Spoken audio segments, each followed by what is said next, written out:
La juventud es un tema de permanente actualidad, debido principalmente a los grandes retos, peligros y desafíos que enfrentan los jóvenes en el mundo actual. Para hablar sobre este tema, que es fundamental en la vida dominicana, tenemos hoy aquí en esta entrevista central del Despertador al padre Luis Rosario, a quien damos las gracias por estar aquí con nosotros. Gracias a usted por la invitación tan cortés, tan amable y tan, digamos así, perseverante, que es lo principal. Cuando uno quiere las cosas, se logran. Sí, se logran. En primer término, padre, quisiéramos hablar, es un tema íntimamente relacionado con la juventud.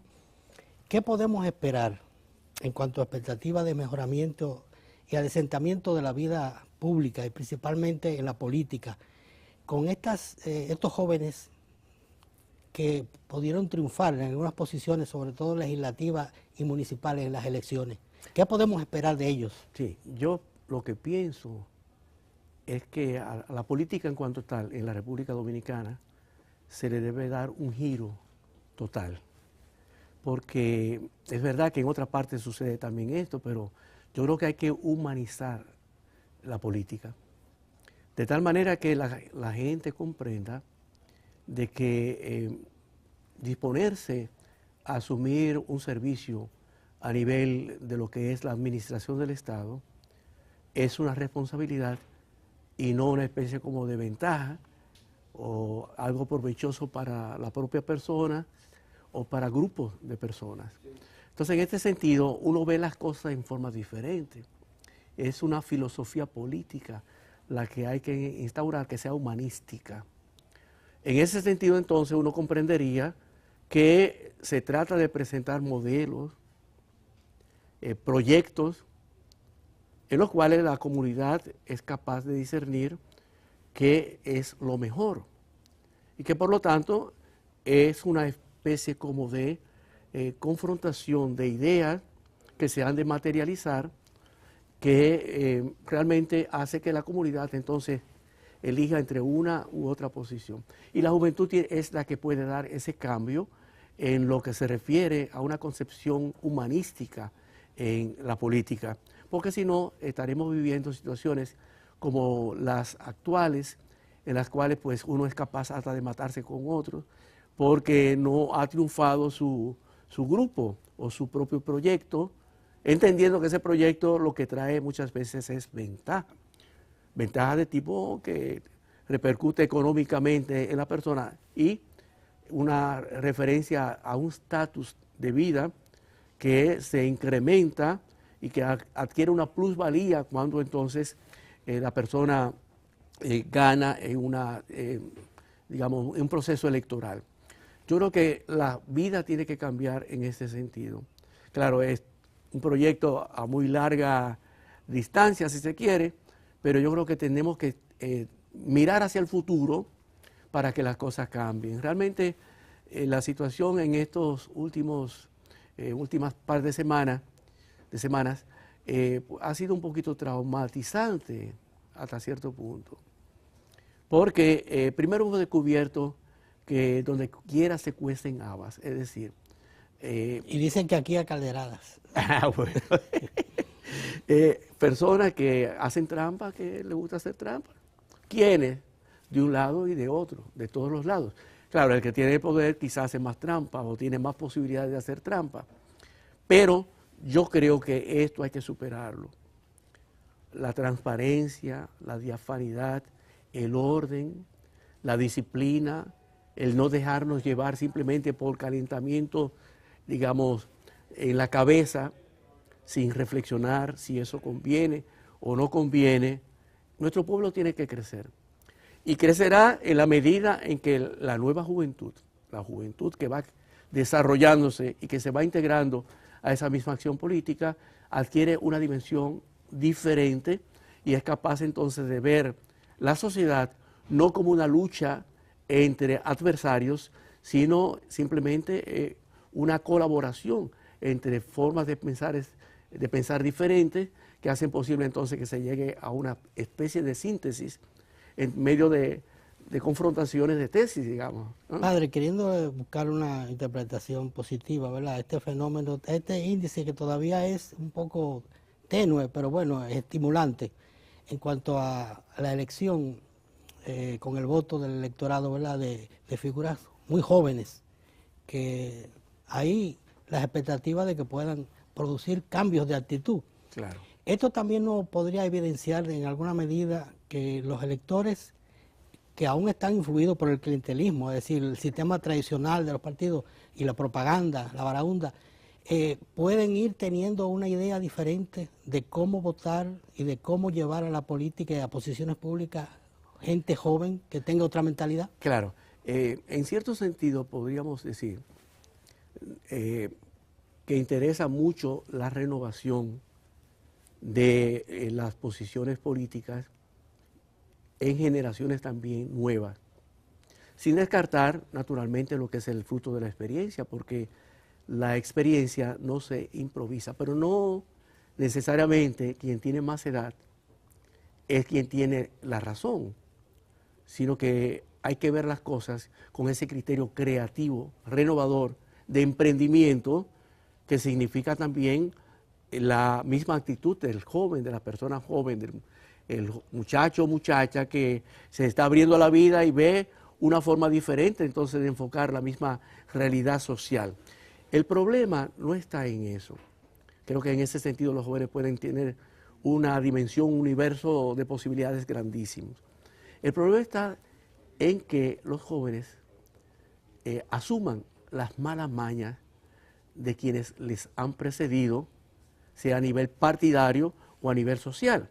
Y entonces que tiendan a integrarse en ese tren, digamos, de administración pública, compitiendo, pero con la misma tramposería, ¿verdad?, el mismo estilo mañoso de quienes han dominado en gran parte todo lo que es el engranaje político del país. ¿Y cómo prevenirlo o qué herramientas le podemos dar o qué exhortación usted le puede hacer para evitar esa tentación? Yo creo que se trata de educar.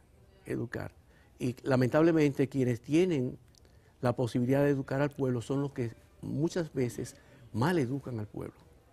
Es decir, las mismas autoridades son las que tienen que dar el ejemplo de un estilo de conducta y un estilo también de administración de las cosas públicas que sea transparente, que haga posible entonces que los que van surgiendo y van aspirando también a ese estilo, a un puesto también en el servicio de las cosas públicas, pues se lleven el ejemplo, porque el ejemplo vale más que las mismas palabras. Muchas veces la gente, cuando están en los gobiernos, se llenan la boca de palabras bonitas, pero que muchas veces también uno se da cuenta que es engañando al pueblo. Entonces, el ejemplo concreto se manifiesta a través de la humildad, la sencillez, el estilo de vida no arrogante, un estilo de vida también que hace posible que haya una cercanía entre quienes están gobernando y la gente del pueblo, pero no una cercanía engañosa, porque muchas veces se trata de eso, de una cercanía que engaña y que definitivamente entonces se dice esto es así cuando realmente uno sabe que no va a ser así. Entonces, cuando se pierde la credibilidad y se pierde la confianza en quienes están gobernando, en quienes gobiernan un pueblo, pues prácticamente se pierde todo. Y lo peor del caso es cuando la gente se acostumbra a que le digan una cosa por la otra. Le digan, esto es así, y resulta que no es así. Y la gente se acostumbra.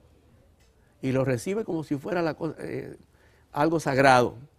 Porque entonces se va creando un estilo de conducta política, de engaño, de mentira, y quienes van surgiendo, la misma juventud se acostumbra a eso, y naturalmente que ese no es el camino a seguir. Hay que educar, hay que prevenir ese tipo de malas conductas, y esperamos en Dios que quienes gobiernan este país sean capaces también de darle un sentido de credibilidad a sus propias palabras, de manera que la gente aprenda, no tanto por las palabras que dicen, sino por los hechos concretos en los cuales ellos pues encausan su estilo de conducta política. A pesar de esta situación general que usted describe, que bueno, basta ver el accionar y lo que sale en los medios de comunicación para darse cuenta que ese panorama que usted describe realmente es lo que refleja la realidad, muy penosa por cierto. Sin embargo, dentro de todo eso hay algunos síntomas de lo que hemos comentado, la elección de los jóvenes, el mismo electorado, incluso de los nuevos votantes que quizás apoyaron a esos jóvenes también para que lleguen a algunas posiciones públicas. ¿Tendrá la clase política en general, la dirigencia, alguna noción de que podrían estarse dando algunos cambios en las nuevas generaciones de votantes para reclamar ya un tipo de comportamiento diferente que pueda traducirse en políticas públicas donde esa tramposería de la que usted habla esté, si no eliminada, por lo menos disminuida en alguna medida? Yo pienso que a la juventud hay que darle espacio. Y ese espacio, naturalmente, significará un desafío, un reto. A priori no se puede decir que por ejemplo, porque hayan elegido un nuevo alcalde en el Distrito Nacional, o también algunas otras posiciones, que no han sido muchas tampoco, porque quienes están en el poder, y que muchas veces están por años y años en el Congreso, supongamos, o en una posición pública, no quieren dejar eso. Y se ha cortado la posibilidad de muchos jóvenes.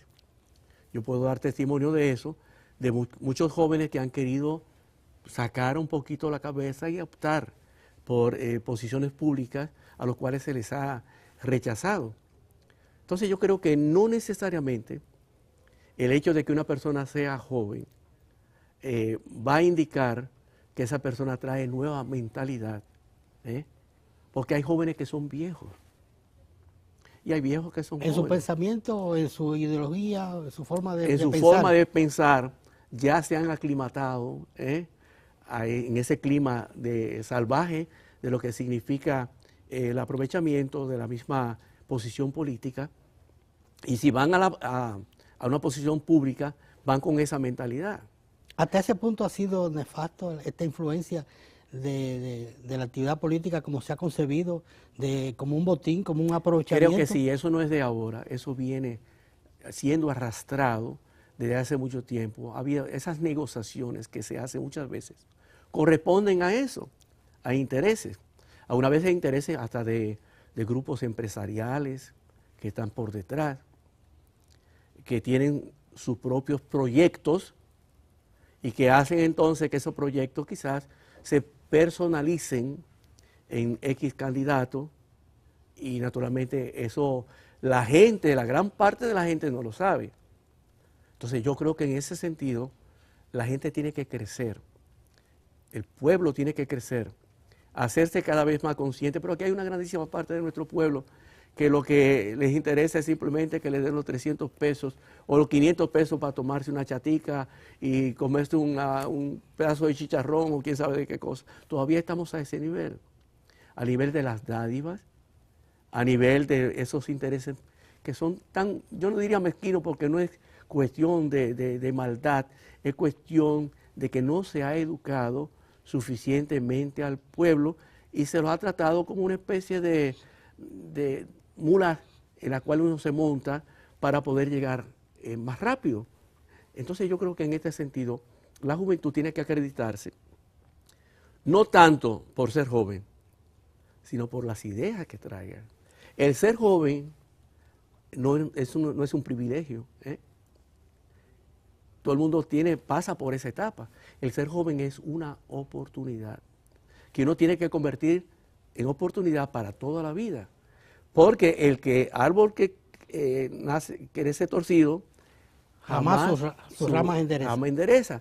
Un joven, un muchacho, una muchacha que ya está mal logrado bajo el punto de vista, digamos, del pensamiento y de lo que es el enfoque de la vida, la visión de la propia realidad y la realidad social, muy difícilmente va a cambiar de forma de pensar e incluso va a ir añadiendo maña a la maña, y se hace peor, sobre todo cuando encuentra gente mañosa en el camino también que le sirve de muleta para que sigan comprándose bajo ese punto de la mañosería.